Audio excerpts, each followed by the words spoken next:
Olá, paz e bem. Estamos aqui no Sem Razão para falar, né, sobre um tema muito interessante. Maria, mãe na medida.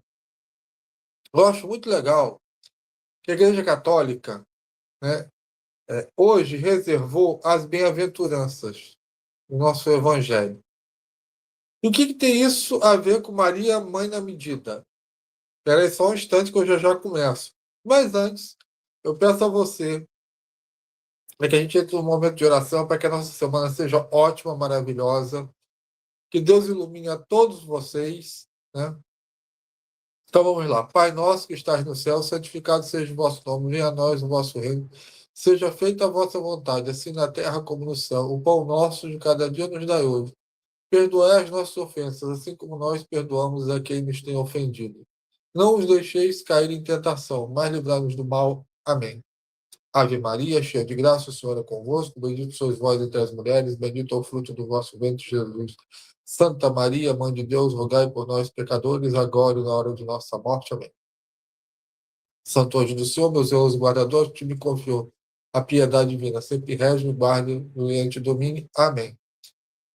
Então, quando eu leio as bem-aventuranças, tá? Assim como eu vejo o Pai Nosso, eu vejo um dedinho de Maria. Quando Jesus fala, seja feita a vontade de Deus no Pai Nosso, ele está falando exatamente aquilo que Maria falou em Lucas, seja feita a vontade de Deus. Maria é aquela que guarda e observa tudo em seu coração, né? Como Jesus fala em Lucas. Que Maria não é bem-aventurada só porque amamentou Jesus, porque ela guardou essas coisas no coração e ela põe em prática. Ela é a serva de Deus por excelência. Ela é a mãe da igreja. Então, quando eu leio lá, bem-aventurados os pobres de espírito, né? Porque deles é o reino dos céus. Maria é tão pobre de espírito que ela é rainha desse reino, porque Jesus é o rei. Bem-aventurado pelos que choram. Eu fico imaginando Nossa Senhora no Calvário. Ela está de pé. Ela sabe que Deus a consola. Ela é mansa. Ela tem o rei na barriga que vai servir a Isabel, sua parente, como empregadinha. Ela tem fome de justiça, porque ela mesma fala isso, né, no Magnífica, né? Ela é misericordiosa. Entendeu? Nós católicos sabemos disso muito bem. Não tem pessoa mais pura de coração que a Imaculada. Por isso que ela é bem-aventurada, pacífica, porque ela é filha de Deus por excelência. E perseguição, né? Quando Jesus nasce, ela, José, fugindo para o Egito. E eu chego a dizer que Maria é a matemática da Igreja Católica, da fé católica. E por que eu estou falando isso? Porque eu vi um cara falar um absurdo tão grande outro dia na internet que eu consegui entender o nível de burrice, de estupidez que o Brasil está seguindo gente idiota. Né? Aliás, só um adendozinho. Eu vi uma pessoa que se diz católica que diz que gordo não entra no céu. Né? Me mandaram, quando esse negócio de influencer, eu não sabia quem era, aí me mandaram isso. Eu falei, olha, desculpa, tá? Mas se gordo entra no céu, São Tomás de Aquino e Santa Teresa d'Ávila devem estar em outro lugar. Mas vamos voltar à matemática e Nossa Senhora. Por que Nossa Senhora é a matemática da Igreja Católica? Então, o cara ele disse que a matemática não é ciência porque não dá para aplicar o método científico nela. E eu falei, é uma verdade. Mas é uma verdade que você está contando uma mentira. E o que é método científico para que você, né, caiu aqui de paraquedas e não sabe o que é o método científico? Antes disso, deixa eu diferenciar dois métodos científicos que existem. Tem o método científico católico e o método científico protestante. Tá? O método científico católico, apesar de alguns dizerem, não tem pai do método científico, mas para mim, o método científico católico, tá, foi criado por Alberto Magno em 1200 e lá vai chupeta. E o método científico protestante foi criado por Francis Bacon em 1570, 1570 alguma coisa, 80 alguma coisa, depois de 1500. Então, tem um método do Carlos Alberto Magno e do Francis Bacon. Um foi em 1200, outro em 1500, tá? Vocês depois pesquisem aí para ver as datas, mas eu estou te dando a dimensão de diferença, de 300 anos, pelo menos, de um para o outro. A diferença do católico para o protestante é que é o seguinte: o Francis Bacon, que era anglicano, tá? Ele separava a ciência da teologia. Ele argumentava que a natureza era obra de Deus, né, mas não podia ser investigada por revelação divina, porque é um pensamento protestante que Deus só se revela como palavra dentro da Sagrada Escritura. Saiu dali, Deus não fala mais nada. Para nós católicos, tá, Deus se revela através de palavras e através das coisas. Entendeu? Deus não se revela apenas só através de palavras. Ele se revela também na sua natureza, na ordem da natureza, na beleza da natureza, nos acontecimentos do dia a dia. Entendeu? Então, para nós católicos, nós estamos, né? Quando a gente entra na ciência, a gente está ali em quê? Em busca de Deus, da revelação divina na natureza. Tanto é que, por exemplo, Louis Pasteur, que era um cientista católico, tá? Ele via a sua ciência como uma aproximação de Deus, que era o Criador. Tanto é que ele falava um pouco de ciência se te afasta de Deus. Né? Por isso que o protestantismo, ele geralmente leva ao ateísmo, porque é um pouco de ciência, ele não tem o esplendor da ciência católica, que quer muita ciência, que te traz de volta para ele. Então, Louis Pasteur, em 1800, tá? Lá vai chupeta, ele via a ordem do universo como criação de Deus, que é como está lá no livro de Sabedoria, que os protestantes rejeitaram esse livro, que é a base para que Paulo fala em Romanos, no primeiro capítulo de Romanos, versículo 20, que Deus se revela na natureza divina. Mas como Paulo tira isso lá no livro de Sabedoria, né, então os protestantes, para manter o satanismo deles, né, rejeitam esse pensamento católico, né, que a ordem do universo é uma obra do Criador e que Deus se revela na natureza. Entende? Essa é a diferença. Mas as etapas do método científico, nesse ponto, tanto católicos quanto protestantes, eles seguem, têm que seguir, tá? Para que seja método científico. Tanto é que tanto católico quanto protestante que falsificou esse método criou uma aberração. Então, a primeira coisa do método científico, você faz uma pergunta, você observa algo concreto, tá? Você pega aqui algo concreto, uma moeda, um pendrive, tá? E aí faz uma hipótese em cima desse método, dessa coisa concreta. Você faz uma experiência, você faz uma análise e chega a uma conclusão. E aí você publica, né, a divulgação daquilo. Por exemplo, você tem uma torradeira em casa, tá? E você faz todo dia pãozinho torrado daquela torradeira. Um dia você observou que não saiu pão torrado. E aí você começa a fazer, né, do concreto para o abstrato na sua cabeça. O que aconteceu? Por que não saiu pãozinho torrado? Não saiu pãozinho torrado? Talvez porque a torradeira esteja com defeito. Aí você vai, faz uma experiência, você vê que a torradeira não está com defeito. Né? Você, que tal? Isso aqui. Aí você, pode ser um problema de tomada. Aí o que você faz? Você pega, troca de tomada. Aí você vê que você trocou de tomada, funcionou. Então você tem uma análise e uma conclusão. O defeito é na tomada. Mas tudo isso você foi pensando na sua. Você partiu do concreto para o abstrato na sua cabeça.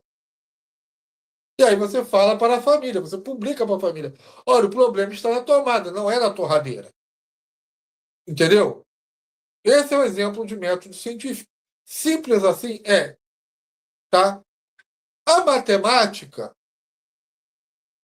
não entra nessa tese, por quê? Porque a matemática ela é tida como ciência formal. Ela não é uma ciência natural. O método científico só serve para ciência natural. Ela não serve para ciência formal, tá? E por quê? A matemática, ela parte do abstrato para o concreto. Tá aqui a diferença do ciência natural para a ciência formal, tá? Então, enquanto na ciência natural você parte do concreto, pendrive, para o abstrato, na matemática é o contrário. Você parte do abstrato para o concreto. Como assim, Cláudio? Número é uma coisa abstrata. Ah, Cláudio, mas eu posso fazer um número de madeira assim, mas antes disso, ele parte da sua cabeça a representar os números. Se você tiver algarismo romano, algarismo arábico. Então, o número é uma coisa abstrata ao qual você vai para o concreto. Né? Então, por exemplo, se eu tenho uma moeda, mais uma moeda, são o quê? São duas moedas. Você pode fazer essa conta de cabeça, correto? Então, é uma coisa abstrata que se revela no concreto. E a matemática, ela é sempre verdadeira, ela é sempre pura. Por exemplo, o π. Não importa o tamanho do círculo, o π é sempre 3,14. Entendeu? Não importa. Isso é o que partiu do abstrato para o concreto. Entendeu? Então, se você aplicar o método científico, né, na matemática, ou você não sabe o que é matemática, ou tu não sabe o que é ciência. Ou então você é um jumento que se cair de quatro nunca mais levanta, e no dia que chover ferradura você não anda mais descalço. Porque é que eu acho que a beleza da matemática. Porque a matemática está em tudo. Por exemplo, ciências naturais, física, química, né? A física é uma ciência abstrata, você tem que ter um método científico. Mas se você não tiver a matemática nela, para, por exemplo, fazer a velocidade média, que é Vm igual a delta S sobre delta T, a matemática para calcular isso, ela não vale de nada. A química, se você não tiver a dosagem certa para um determinado produto, e dosagem é algo da matemática, tá? Não sai do jeito que você quer. Por exemplo, você faz um bolo. Você tem que ter a quantidade de ovos, a quantidade de farinha, a quantidade de açúcar, a quantidade de fermento. Isso tudo é matemática. Correto? Você pode. Quais são coisas abstratas que você traduz no concreto.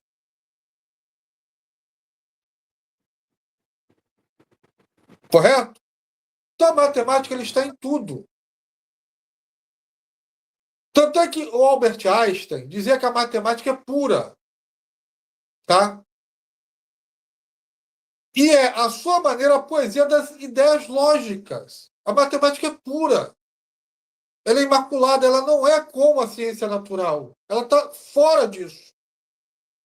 Ela está dentro e fora ao mesmo tempo. Tá? Frederick Gauss, que é o príncipe dos matemáticos, dizia que a matemática é a rainha de todas as ciências.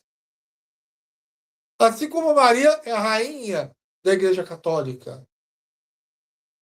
Não dá para dissociar. Maria de Jesus Cristo. Não dá para dissociar Maria dos Santos, não dá para dissociar Maria da nossa fé. Teve um protestante, agora eu me esqueci, que ele dizia que onde se fundava a fé em Maria, ali se fundava o verdadeiro cristianismo. Depois até, se bobear, se eu pegar essa frase, se alguém souber que é essa frase, por favor, coloque aí, tá? Que agora eu me esqueci. Né?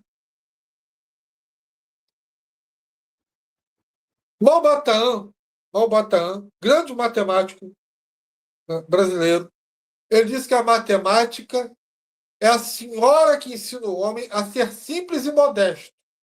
Assim como Maria nos ensina a ser simples e modesto. Porque a humildade né, é o que nos aproxima de Deus. É a base de todas as ciências e de todas as artes. Maria é o caminho mais seguro para se chegar a Jesus. Né?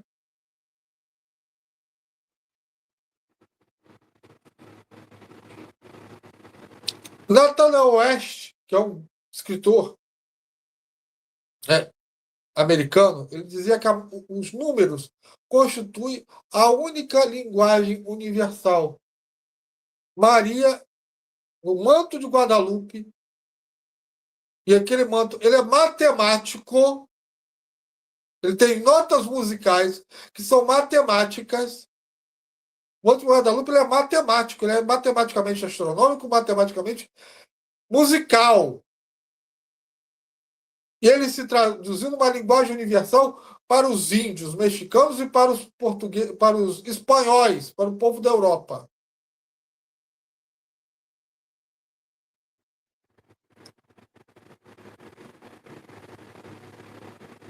Entendeu?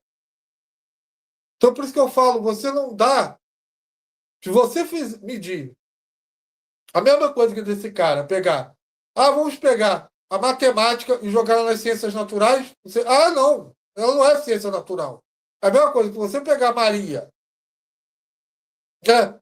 Você que não é nada comparado a Maria, correto? Você se comparar a ela, não dá certo. Ela trazer Maria para a nossa natureza pecaminosa, não dá certo.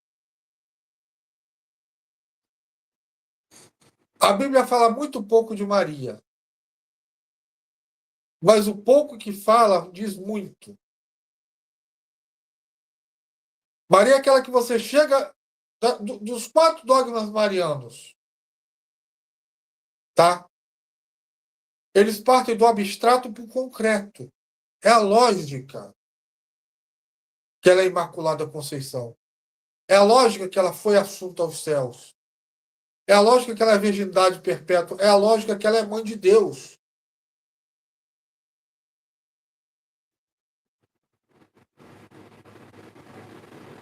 Acabou.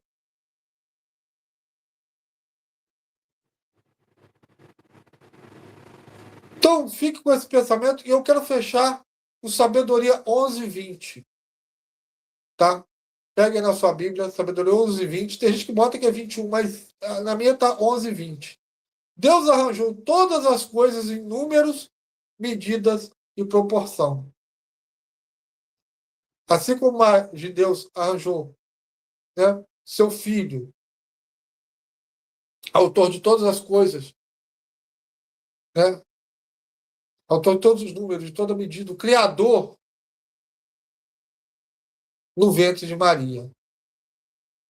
Por isso que Maria ela é a matemática da Igreja Católica.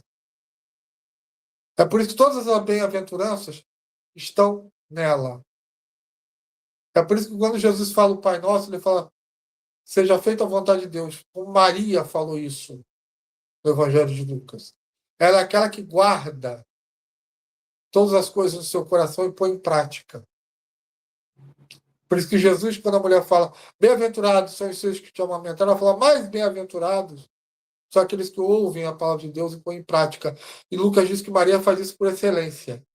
No começo do evangelho dele. Ele une esses dois eventos.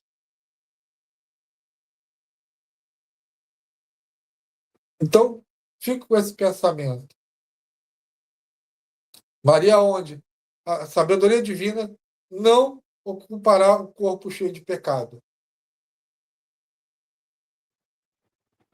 Não habitará. Mas, para isso, é preciso ter sabedoria, que, infelizmente, os protestantes tiraram da Bíblia deles. Então, meus irmãos, né, fiquem com esse dom de Deus que é a sabedoria. Paz e bem para todo mundo. E até a próxima. Amém.